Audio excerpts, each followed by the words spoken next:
क्या अमेरिका और इजराइल की जोड़ी ने ईरान पर सीधा हमला करके उनके सर्वोच्च नेता अली खामनेई का खात्मा कर दिया है?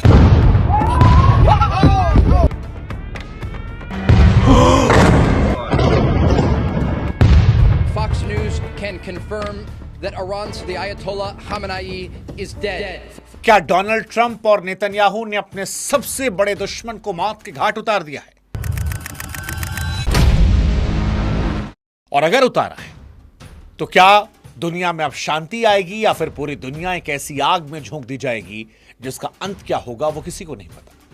28 फरवरी 2026 को ईरान पर हमले होने शुरू हो गए। ईरान पलटवार कर रहा है। 3 दुनिया के बड़े देश इजराइल, अमेरिका, ईरान 3 अलग अलग ऑपरेशंस चला रहे हैं। इन ऑपरेशन में दिन भर में सैकड़ों लोग मारे गए हैं। लेकिन इन सैकड़ों लोगों के मारे जाने के बीच में जब यह खबर आई कि ईरान के सबसे बड़े रहनुमा का अंत हो गया तो इस खबर ने दुनिया की सांसें रोक दी। अमेरिका के राष्ट्रपति डोनाल्ड ट्रंप और इजराइल के प्रधानमंत्री बेंजामिन नेतन्याहू ये दोनों कह रहे हैं कि हमने अपने सबसे बड़े दुश्मन और एक बड़े एविल यानी शैतान को मार गिराया है। वो कह रहे हैं कि हमने शैतान के साथ साथ उसके खानदान और इजराइल के तमाम थिंक टैंक, चाहे वो नेता के तौर पर हो या फिर फौज के तौर पर, सबको मार डाला है। लेकिन सवाल यह है कि क्या यह सच है या फिर एक खौफनाक शुरुआत का संकेत। ईरान की मीडिया, वहां के विदेश मंत्री यह दावा कर रहे हैं कि खामनेई जिंदा हैं, वो फील्ड में कमांड कर रहे हैं, वो बदला लेंगे। इजराइल और अमेरिका को उसकी औकात याद दिखाई जाएगी। लेकिन संकेत कहते हैं कि उनकी सबसे बड़ी स्पीच लास्ट मोमेंट पर कैंसिल कर दी गई। उनकी रहस्यमयी चुप्पी कई कहानियों को बयां कर रही है और इन कहानियों के बीच में मोसाद का वो ट्रैक रिकॉर्ड जो ये दावा करता है कि मोसाद जिसके पीछे पड़ा उसको खत्म कर दिया। क्योंकि मोसाद को लेकर यह माना जाता है कि मोसाद के पास जानकारी अपने दुश्मन के बेडरूम तक होती है। सवाल यह कि क्या मोसाद ने ट्रैप करके खामनेई उनके साथ वालों को मरवा दिया? क्योंकि युद्ध आमतौर पर रात में होते हैं। बैठक सुबह 8:15 बजे हो रही थी। 8:15 बजे क्या सब एक साथ बैठे और उसी वक्त किसी ने जानकारी दी और मोसाद इजराइल ने वहां पर बम बरसाकर सबको एक साथ खत्म कर दिया? या फिर यह मोसाद का एक बड़ा साइकोलॉजिकल वॉर है? यह सवाल बड़ा महत्वपूर्ण है और इससे बड़ा सवाल यह है कि ईरान की जनता अब क्या करेगी। क्योंकि चाहे नेतन्याहू हो या फिर डोनाल्ड ट्रंप, वो ईरान की जनता से कह रहे थे कि देखो हम तुम्हारे लिए कर रहे हैं। लेकिन जब ईरान की सड़कों पर सैकड़ों बच्चों का कत्ल हुआ, जब ईरान के सर्वोच्च नेता, उनके 40 से अधिक टॉप कमांडर्स को मार गिराया गया, तो क्या ईरान की जनता जो है वो अमेरिका, इजराइल के साथ खड़ी होगी या इन मासूमों के जनाजों को देखकर महाजिहाद की तरफ बढ़ेगी? दावे रोंगटे खड़े करने वाले हैं, क्योंकि इस ऑपरेशन में खामनेई के पूरे खानदान को निशाना बनाने की बात कही जा रही है। दुनिया डरी हुई है, भारत भी डरा हुआ है, क्योंकि जिस तरह से हमले हो रहे हैं उसने 90 लाख भारतीयों को इस जलती हुई खाड़ी में असुरक्षित कर दिया। और भारत के मन में डर यह है कि क्या वो अपने लोगों को यहां से सुरक्षित निकाल पाएगा, क्या उसके लोग सुरक्षित हैं? सवाल दुनिया को लेकर भी, क्या दुनिया विश्व युद्ध की तरफ बढ़ने वाली है? क्योंकि दुनिया के अलग अलग मुल्क जो हैं वो अलग अलग तरफ घटते बढ़ते जा रहे हैं। कोई ईरान की तरफ जा रहा है, कोई अमेरिका की तरफ जा रहा है। और सवाल यह है कि क्या ट्रंप, नेतन्याहू ने विश्व को वर्ल्ड वॉर की तरफ भेज दिया है या खामनेई के खात्मा करके ईरान का नक्शा बदल दिया है और एक नए दौर की शुरुआत कर दी है? नमस्कार, मैं हूं शुभांकर मिश्रा और आज ये वीडियो बड़ा महत्वपूर्ण है। इसलिए हमारी आपसे गुजारिश है कि अगर आपके पास समय है तभी इस वीडियो को देखें, क्योंकि इस वीडियो में आपके मन में इजराइल अमेरिका वर्सेस ईरान युद्ध के सारे सवालों के जवाब देंगे। खामनेई के जिंदा रहने, ईरान के पलटवार करने की सारी बातें जो हैं हम आपको बता रहे हैं। हमारी आपसे गुजारिश है कि अब जब ये युद्ध की शुरुआत हो गई है तो आप हमारे व्हाट्सएप चैनल को सब्सक्राइब कर लें ताकि सही खबर हम आप तक पहुंचा सकें। क्योंकि युद्ध के दौरान सबसे जल्दी या पहली जंग जो लड़ी जाती है वो इंफॉर्मेशन की होती है, फेक न्यूज की होती है। ऐसे में जब दुनिया भरी खबरें वायरल हैं तो आप तक सच्ची और सटीक खबरें हम पहुंचाते रहेंगे। आप व्हाट्सएप पे जुड़ेंगे तो वीडियोस अपने आप तक पहुंच जाएंगे। लिंक हमने डिस्क्रिप्शन में, कमेंट सेक्शन में डाल रखा है। अब सवाल पहला, क्या खामनेई के अंत के साथ ईरान का परमाणु खेल खत्म? क्योंकि इजराइल ने इस मिशन को ऑपरेशन लॉयन रोड नाम दिया था, शेर की दहाड़। अब खबर यह आ रही है कि यह हमला इतना सटीक था इजराइल का कि खामनोई, उसके परिवार के सदस्य जिसमें दामाद, बहू, सब मर गए। मीडिया रिपोर्ट्स में दावा किया जा रहा है कि तेहरान का वो जो अभेद कॉम्प्लेक्स था उस पर एक साथ बंकर बस्टर मिसाइलें दागी गई। इतना भयंकर धमाका था कि संभलने का मौका ही नहीं दिया गया। इजराइल ने प्लानिंग के तहत रात के अंधेरे का इंतजार नहीं किया, सुबह 8:15 बजे दिन के उजाले में हमला किया। फॉक्स रिपोर्ट ने तो कह दिया कि 40 सबसे बड़े नेता, शीर्ष अधिकारी एक साथ मारे गए हैं। रिपोर्ट में तो यह भी दावा किया जा रहा है कि नेतन्याहू ने खामनोई की लाश को देखा है। डोनाल्ड ट्रंप ने खुद ट्वीट कर दिया कि अब खामनोई मर चुके हैं, ईरान की पूरी हुकूमत जो है उसके सिर को हमने काट दिया है। ट्रंप ने यहां तक कहा कि अब ईरान को इससे निकलने में दशकों लग जाएंगे। हालांकि ये दावे अब तक सत्य नहीं है, पुष्टि नहीं हुई, लेकिन जिस बात की पुष्टि हुई है उसने इंसानियत को शर्मसार कर दिया है। क्योंकि ये ऑपरेशन लॉयन रोर के बीच दुनिया ने तबाही की तस्वीरें देखी। ईरान के दक्षिण इलाके से, मीनाब से एक स्कूल पर हमला होता है, 108 मासूम बच्चे मर जाते हैं। जो तस्वीरें आई वो आंखों से आंसू निकालने वाली थी, क्योंकि कोई पिता अपनी बच्ची की किताब को पलट रहा था, कोई बैग से अपने बच्चों को पहचान रहा था। 108 मासूम बच्चे अमेरिका, इजराइल और ईरान की लड़ाई की भेंट चढ़ गए। वॉलीबॉल की 20 महिला खिलाड़ियां इसकी भेंट चढ़ गई। ईरान में 200 से अधिक लोग मर चुके हैं। मासूमों और खिलाड़ियों के खून से सनी जमीनें जो हैं वो चीख चीख कर गवाही दे रही हैं कि जंग केवल सेना तक नहीं है। वो जो दावा किया जा रहा है कि हम टारगेटेड अटैक कर रहे हैं वो सच नहीं है, एक काला सच और है, और वो मासूमों के खून से लिखा जा रहा है। और इन सब के बीच में वो सवाल है कि अगर खामनोई उस कमरे में मार दिए गए तो क्या तेहरान के भरोसेमंद घेरे में कोई गद्दार बैठा था? मोसाद पहले भी कर चुका है। ईरान की टॉप लीडरशिप में, टॉप पदों तक वो अपने स्पाई को बैठा चुका है। और अगर इस बार ये हुआ है और ये खामनोई मारे गए तो ईरान की मोसाद ने फिर वही करवाया है। किसी गद्दार को बैठाया ईरान की फौज में खामनोई के आसपास, जिसने मोसाद को पल पल की लोकेशन दी और ऑपरेशन रोड को सक्सेसफुल कर दिया। डोनाल्ड ट्रंप, अमेरिका, जिनका ऑपरेशन एपिक फ्यूरी, वो भी यह दावा कर रहा है कि हमने तेहरान की रीढ़ की हड्डी को तोड़ दिया है, नेतृत्व खत्म कर दिया है। यह दावा किया जा रहा है कि मलबा जो था उसमें खामनोई की पहचान वाली अंगूठी मिली है, जो इस खबर को पुख्ता कर रही है। तो क्या किसी गद्दार ने ईरान को अंदर से पूरी तरह तोड़ दिया, खामनोई के शासन को खत्म कर दिया? वो खामनोई जो बीते 40-50 साल से हर चीज से लड़कर जिंदा थे, जिन्हें ईरान में अमर जैसा माना जा रहा था, वो अब एक बार में युद्ध की शुरुआत में ही खत्म हो गए? या फिर यह लड़ाई बाकी है?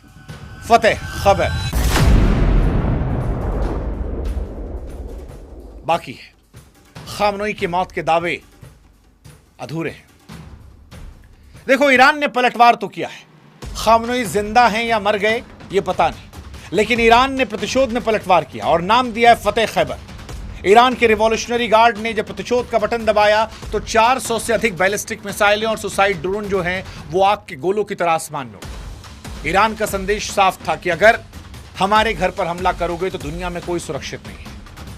आधी रात को ईरान की मिसाइलें दुबई इंटरनेशनल एयरपोर्ट को दहला रही थी, वो बहरीन को दहला रही थी, कतर को दहला रही थी। शिया और सुन्नी देश के जरिए एक मुस्लिम एकता का दावा जो था वो खोखला पड़ रहा था, क्योंकि शिया देश ईरान ने अपने आसपास के 6 सुन्नी देशों पर हमला किया था, ये कहते हुए कि तुम अमेरिका का साथ दे रहे हो, हमला तुम्हारे घर में भी। दुबई एयरपोर्ट इसका नतीजा है। 4 लोग गंभीर रूप से घायल हुए हैं। दुबई जैसे अलीशान शहर में आज खौफ का मंजर है कि लोग लग्जरी छोड़कर अंडरग्राउंड पार्किंग लॉट में शरण ले रहे हैं, घबराए हुए हैं, कांप रहे हैं। बुर्ज खलीफा के बगल में मिसाइल गिरी है, तमाम बड़े बड़े होटलों पर मिसाइल गिरी है। ईरान ने मिसाइलों के साथ साथ खाड़ी देशों के डिजिटल सिस्टम पर भी साइबर अटैक किया है, जिससे बड़े शहरों की बिजली जो चली गई है। ईरान ने बता दिया है कि वो एक रात में हारने वाला नहीं है। हालांकि इन हमलों ने आपस में नुकसान भी किया है। सऊदी अरब, जिसे ईरान अपना भाई कहता था, उसी सऊदी अरब ने इजराइल और अमेरिका के साथ मिलकर अब ईरान पर हमला करने की बात कही है, क्योंकि अबू धाबी में एक नागरिक की मौत हुई है। इजराइल, अमेरिका और ईरान की लड़ाई अब धीरे धीरे दुनिया के कई मुल्कों की लड़ाई बनती जा रही है। और सवाल इसीलिए बार बार यह उठ रहा है कि क्या अब दुनिया जो है वो विश्व युद्ध की तरफ चल रही है। तेहरान की सड़कों पर अजीब सा मंजर है। तेहरान में कहीं पर लोग जश्न मना रहे हैं, कहीं लोग नाच गा रहे हैं, कहीं लोग डर के साए में जी रहे हैं, कहीं अपने बच्चों की मौत पर आंसू बहा रहे हैं। तेहरान में भी यह खबर फैली है कि मर गए हैं खम। बहुत सारे लोगों के पटाखे फोड़ते, जश्न मनाते वीडियोज आ रहे हैं। इजराइल में लोग नाच रहे हैं कि मौत हो गई, वो भरोसा कर रहे हैं मौत हुई है नहीं हुई है ये अगले 24 घंटे में साफ हो जाएगा। और इसी के साथ साफ हो जाएगा कि दुनिया क्या होने वाला है, क्योंकि अब दुनिया में कीमतें आसमान को छूने वाली है, हाहाकार मचने वाला है। लेकिन सवाल यह है कि क्या दुनिया विश्व युद्ध में जाने वाली है? अबू धाबी की तरह खाड़ी के इतिहास को अब बदला जाएगा? क्या वाकई खामनई की मौत हो गई है, या फिर इस्लामिक रिपब्लिक के पूरे वजूद के अंत की शुरुआत हो गई है? सच कहें तो अगले 24 घंटे तय करने वाले हैं कि दुनिया इस महायुद्ध की आग में झुलसेगी या एक नई आजाद सुबह का सूरज देखा जाएगा। हालांकि इजराइल और अमेरिका के अटैक में ईरान को नुकसान बहुत हुआ है। नुकसान उनके रक्षा मंत्री की मौत और उनके कमांडर्स की मौत को लेकर, क्योंकि इस युद्ध का सबसे सनसनीखेज और खौफनाक मुर्तबा आया जब यह खबर पुख्ता हुई कि ईरान के रक्षा मंत्री अजीज और IRGC के कमांडर जनरल मोहम्मद बाकपुर एक सटीक मिसाइल हमले मार गए। हमला जो था वो खामनई के निवास पर भी किया गया, हालांकि उस वक्त वहां वो थे नहीं। अमेरिका इजराइल का यह हमला ईरान के दिमाग पर वार करने जैसा था, क्योंकि किसी भी देश के लिए उसके रक्षा मंत्री और उसके सबसे बड़े सैन्य कमांडर का एक साथ मारा जाना उसकी कमर को तोड़ने जैसा है।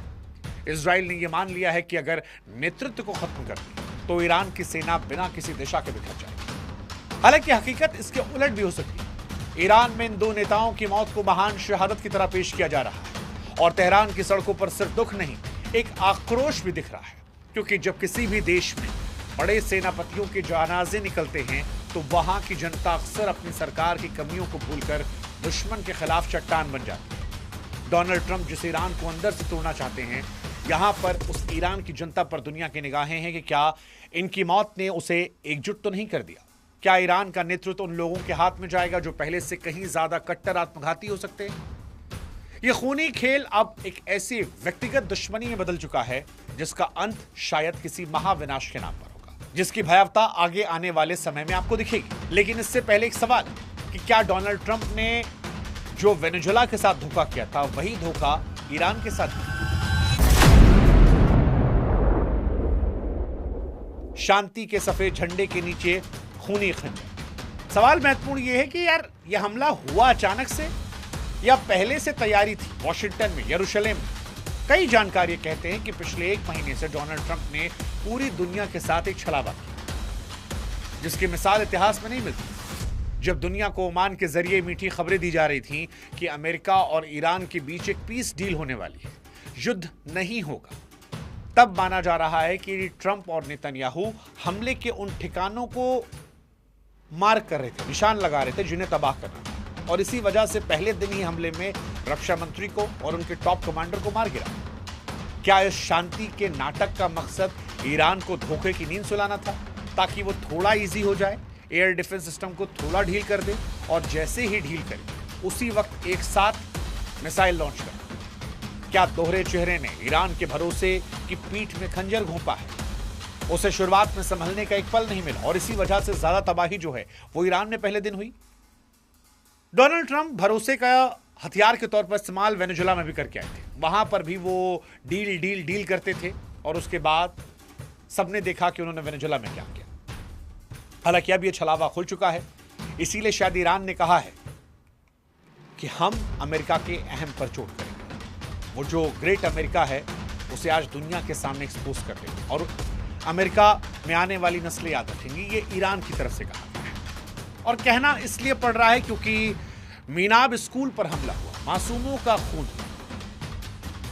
दरअसल इजराइल और अमेरिका की तरफ से जो हमला हुआ उसका सबसे डरावना चेहरा दक्षिणी ईरान के मीनाब शहर में दिखाई दिया। एक इजरायली मिसाइल ने सीधे एक स्कूल की इमारत को निशाना बनाया। इस हमले में 40 मासूम छात्राओं की मौके पर मौत हुई। मलबे के नीचे दबी किताबें और स्कूल बैग्स की तस्वीरें दुनिया की आत्मा को झकझोर रही हैं, क्योंकि यह कोई सैन्य ठिकाना नहीं था, कमांड सेंटर नहीं था, यह सिर्फ स्कूल था जहां बच्चों की किलकारियों से गूंजने वाली जगह को बारूद के ढेर में बदल दिया। डोनाल्ड ट्रंप भले ही बार बार ईरान की जनता को लोकतंत्र और आजादी का सपना दिखा रहे, लेकिन उन्हें भी समझना पड़ेगा कि जब मासूमों का खून सड़कों पर बहता है तो वो सपना नफरत में बदल जाता है। मीनाब स्कूल में बच्चों की लाशों का यह मंजर साबित करता है कि बम कभी भी दोस्त और दुश्मन में फर्क नहीं करता। आज ईरान की वो जनता जो शायद अपनी सरकार से नाराज थी, जब वो इन मासूम बच्चों के जनाजों को देख रही होगी तो विदेशी हमलावरों के खिलाफ अपनी सरकार की ढाल बन सकती है। और अगर ऐसा होता है तो डोनाल्ड ट्रंप और इजराइल की हार होगी, क्योंकि इसी जनता के भरोसे वो हटाने की कोशिश कर रहे थे इस सत्ता को। सवाल कि क्या ट्रंप और नेतन्याहू ने इस हमले के जरिए ईरान की आम जनता के दिल में नफरत का बीज बो दिया है?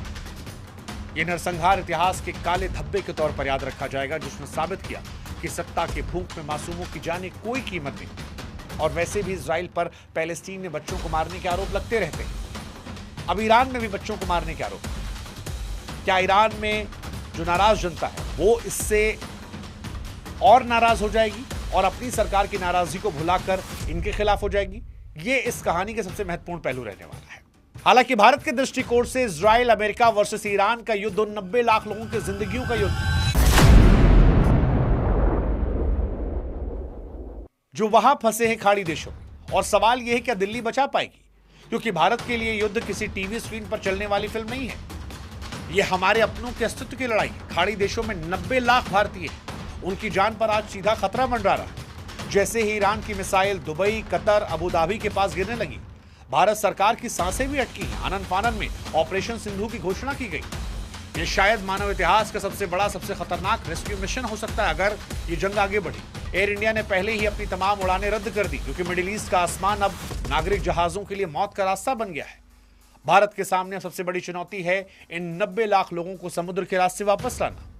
अब आप सोचिए कि जब आसमान में मिसाइल दौड़ रही हो और समुद्र में युद्धपोत तैनात हो, तब नौसेना भेजना भी कितना बड़ा जोखिम है। आज तमाम भारतीय परिवार की सांसें अटकी पड़ी हैं, क्योंकि 90 लाख लोग फंसे और इसीलिए वो दिल्ली की तरफ देख रहे हैं कि क्या सरकार जो है वो जंग के मैदान से लाखों लोगों को सुरक्षित निकालेगी। अगर ये हमला बढ़ा, अगर होर्मुज की जलसंधि बंद हो गई, तो ये 90 लाख लोग वहीं फंस जाएंगे और भारत के लिए सबसे बड़ी मानवीय त्रासदी बन जाएगी। 90 लाख। और ईरान में संकट बढ़ता जा रहा है, ब्लैकआउट हो चुका है। ईरान में आज पूरी तरह सूचनाओं का ब्लैकआउट। इंटरनेट की पहुंच जो है वो 54% गिर गई है। आज दुनिया को सही से पता नहीं चल पा रहा कि असल में ईरान के अंदर क्या हो रहा, क्योंकि जब भी इंटरनेट बंद होता है तो केवल सूचनाएं नहीं मरती हैं, घायलों की मदद, अपनों की खबर लेने का रास्ता भी बंद हो जाता है। एक्सपर्ट्स कह रहे हैं कि सबसे बड़ी टेंशन यही है कि क्या जंग 3 से 4 दिन की है या ये लंबी जाएगी, क्योंकि ट्रंप और नेतन्याहू दावा कर रहे 3 से 4 दिन की जंग है। इजराइल का यह मानना है कि 10 दिन में ईरान ही कमर तोड़ देंगे। अमेरिका की तैयारियां 4-5 दिनों की है।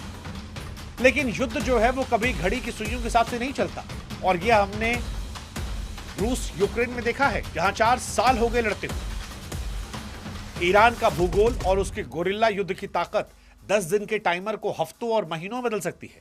और अगर 10 दिन में ईरान का नेतृत्व नहीं झुका तो फिर यह जंग ऐसे दलदल में बदलेगी जिससे निकलना अमेरिका के लिए नामुमकिन होगा। जब तक इंटरनेट बंद रहेगा, दुनिया को अंदर की तस्वीर नहीं आएगी, तब तक ये बारूद का ढेर जलता रहेगा और विनाश का आंकड़ा यूं ही बढ़ता रहेगा। सवाल यहां दुनिया को लेकर भी है, क्योंकि अब खाड़ी देशों में शिया सुन्नी समीकरण जो है वो बदल रहा है। इजराइल अमेरिका वर्सेस ईरान की जंग जो है अब धार्मिक जंग में भी तब्दील हो रही है। और यही इस जंग का सबसे पेचीदा मामला है, क्योंकि इसका धार्मिक सामाजिक ढांचा ये इस जंग को प्रभावित करेगा। दरअसल ईरान एक शिया बहुल देश है। उसने सऊदी अरब, यूएई, कतर और बहरीन जैसे सुन्नी देशों के अमेरिकी अड्डों पर हमला किया है। अब अगर ऊपर ऊपर देखें तो ये सुन्नी देशों पर हमला लगता है, लेकिन असल में इन देशों की सरकारें तो अमेरिका के साथ हैं, लेकिन वहां जो लोग रह रहे हैं उनके दिलों में, आम जनता के दिलों में इजराइल के खिलाफ गुस्सा है। वो ईरान के प्रति गहरी सहानुभूति रखते हैं। उसकी कई वजह है।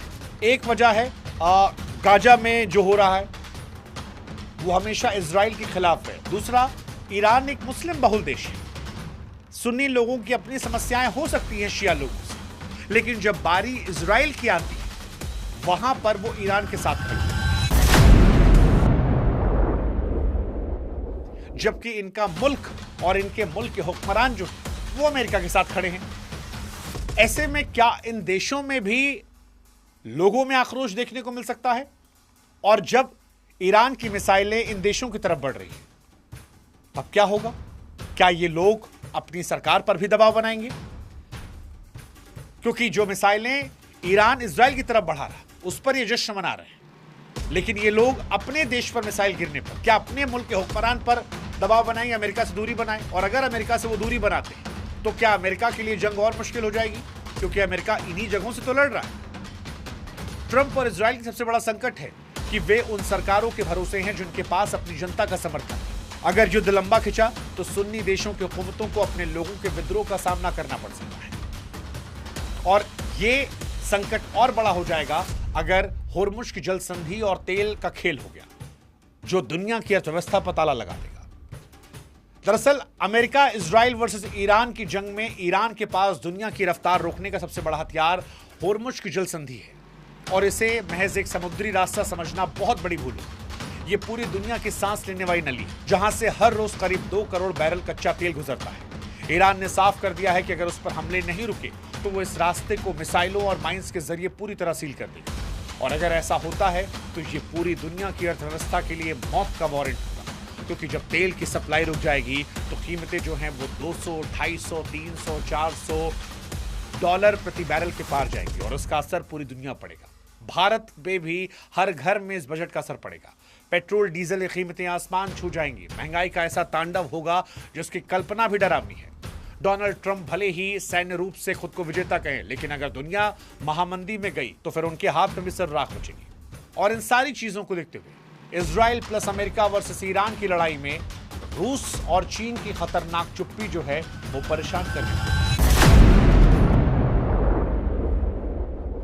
क्या रूस और चीन की खतरनाक चुप्पी तीसरे विश्व युद्ध का संकेत है? इजराइल अमेरिका वर्सेस ईरान में रूस और चीन फिलहाल खामोश है, और कूटनीतिक जानकार इसे तूफान से पहले की शांति कह रहे हैं। कई एक्सपर्ट्स ये भी बताते हैं कि पिछले कुछ समय में रशिया और चाइना ने ईरान को बहुत हेल्प की है, बहुत ज्यादा हेल्प की। उन्हें ताकत से लैस कर दिया है ताकि वो युद्ध लंबा खेल सके। और अगर युद्ध लंबा चलता है तो इसमें रूस और चाइना की भी एंट्री हो सकती है। रूस ने अभी इस हमले को खुली आक्रामकता बताया है, और यह सबको पता है कि पुतिन कभी भी मिडिल ईस्ट में अमेरिका का एक तरफा राज बर्दाश्त नहीं करेगा। असली डर यह है कि क्या रूस चुपके से ईरान को वो हथियार देगा जो इजराइल के F-35 को खिलौना बना दे। अगर रूस ने अपने S-400 एयर डिफेंस सिस्टम की कमान ईरान को सौंपी और चाइना ने अपने सुखोई 35 लड़ाकू विमान तेहरान भेजे, तो ये युद्ध अमेरिका के लिए परेशानी का सबब हो सकता है। कई एक्सपर्ट्स ये भी कहते हैं कि कई हथियार मिल गए हैं ईरान को पहले से। बीते 1 महीने में ये तैयारियां चल रही हैं। पुतिन का इतिहास गवाह है कि वे तब तक खामोश रहते हैं जब तक दुश्मन अपनी सारी ताकत न झोंक दे, और फिर वो ऐसा प्रहार करते हैं कि समीकरण बदल जाता है। वो चीन जो ईरान के तेल का सबसे बड़ा खरीदार है, फिलहाल खामोशी से तमाशा देख रहा है, लेकिन उसकी ये चुप्पी रणनीतिक सस्पेंस है। चीन जानता है कि अगर अमेरिका इस युद्ध में फंस गया तो उसके लिए ताइवान या दक्षिण चीन सागर में अपनी ताकत बढ़ाने का अच्छा मौका होगा। चीन की आर्थिक ताकत अमेरिका को अंदर से खोखला कर सकती है। अगर उसने ग्लोबल सप्लाई चेन को ईरान के समर्थन में मोड़ा, अगर रूस और चीन ने मिलकर अमेरिका के खिलाफ आधिकारिक मोर्चा खोला, तो इसे ऑफिशियली थर्ड वर्ल्ड वॉर कहा जाएगा। और ये चुप्पी किसी समझौते का संकेत नहीं, ये उस मौके का इंतजार है जहां अमेरिका अपनी सारी ताकत झोंक चुका है, और फिर ये दोनों महाशक्तियां अपना रोल प्ले कर सकती है। रूस और चीन के लिए ईरान का गिरना उसकी कूटनीतिक हार होगी, इसलिए वे इसे बचाने के लिए अनऑफिशियली पर्दे के पीछे से घातक हथियारों और इंटेलिजेंस की सप्लाई बीते 1 महीने से कर रहे हैं, जो पुख्ता माना जा रहा है। हालांकि आखिर में एक सवाल और उठता है धार्मिक जुनून और मेहदी का इंतजार, मौत और जन्नत का आखिरी मुकाबला। ईरान के कट्टरपंथी इस युद्ध को केवल जमीन या परमाणु ठिकानों की लड़ाई नहीं मान रहे। उनके लिए यह पवित्र युद्ध है, एंड टाइम बैटल, जिसका जिक्र सदियों पुरानी मजहबी भविष्यवाणियों में लिखा था। वो इसे इमाम मेहदी के आने का संकेत मान रहे हैं। और जब युद्ध में धर्म का जुनून जुड़ जाता है तो लोग मौत से डरना बंद कर देते हैं। डोनाल्ड ट्रंप के लिए सबसे बड़ी चुनौती वो लाखों फिदाइन लड़ाकों को रोकना होगा जिनके लिए मौत का मतलब हार नहीं बल्कि जन्नत का सीधा रास्ता है। जब एक मां अपने इकलौते बेटे को कफन पहनाकर अमेरिकी टैंकों के सामने इस यकीन के साथ भेजती है कि वो शहीद होकर अमर जाएगा, तो उस जुनून को कोई मिसाइल नहीं रोक सकती। और अगर ऐसा होता है तो फिर ये अमेरिका में भी तबाही लाएगा, बर्बादी लाएगा, इजराइल में बर्बादी लाएगा। तेहरान की मस्जिदों और कुंभ के पवित्र शहरों से संदेश फैलाया जा रहा कि ये महान युद्ध है। और इसीलिए हम कह रहे हैं कि जब कोई युद्ध धार्मिक मोड़ ले लेता है तो वहां जीत और हार के मायने बदल जाते हैं। डोनाल्ड ट्रंप के लिए बड़ी चुनौती है कि मिसाइलों और टैंकों की तकनीकी रूप से तो रोक सकते हैं, लेकिन लाखों फिदाइन को कैसे रोकेंगे? ईरान के बासिस, जिन्हें आप स्वयं सेवक कह सकते हो, उनके हजारों युवा लाल कफन पहनकर इन दिनों कसम खा रहे हैं कि अमेरिकी अड्डों के लिए चलते फिरते वो बम बन गए। और यही वो मोड़ है जहां तकनीक बेअसर होती है और युद्ध आस्था बनाम आधुनिकता का होता है। और जब ऐसा होता है तो ये पूरी दुनिया को अपने साए में लपेट लेता है। सवाल उठता है, क्या मानवता इस बारूद के ढेर में राख है? क्योंकि operation law and order, operation epic fury और ऑपरेशन फतेह खैबर जैसे नाम शांति के नहीं, ये महाविनाश के कोड नेम है। डोनाल्ड ट्रंप और नेतन्याहू भले ही 10 दिनों का युद्ध मान रहे, लेकिन इतिहास गवाह है कि जंग कैलेंडर देखकर नहीं आती और आज इंसानियत हार रही है, बारूद जीत रहा है। 28 फरवरी 2026 की ये सुबह हमें उस अंधेरे मोड़ पर लाई है जहां से वापसी का कोई रास्ता नजर नहीं आता। अगर अभी भी होश नहीं आया तो यह आग न सिर्फ मिडिल ईस्ट को बल्कि पूरी दुनिया को अपनी चपेट में लेगी, पूरी दुनिया। और अब आने वाला वक्त ये तय करेगा मिडिल ईस्ट के नक्शे पर नई सीमाएं खींची जाएंगी या मानवता इस अंतहीन संघर्ष की भेंट बन जाएगी। ये कहानी इजराइल, अमेरिका के ईरान पर है। हमारी कोशिश थी कि आपको सरल शब्दों में विस्तार से इस पूरे युद्ध को समझाएं, इसके अलग अलग पहलुओं को समझें। हमारी आपसे फिर गुजारिश है कि अगर हमारे व्हाट्सएप चैनल से आप नहीं जुड़े हैं तो जुड़िएगा, ताकि ये वीडियोस आप तक हर रोज पहुंच सके, हर रोज आपको सही जानकारी मिल सके। आप हमारी ताकत बनिए, हम आपको जानकारियां देंगे। नमस्कार, जय हिंद।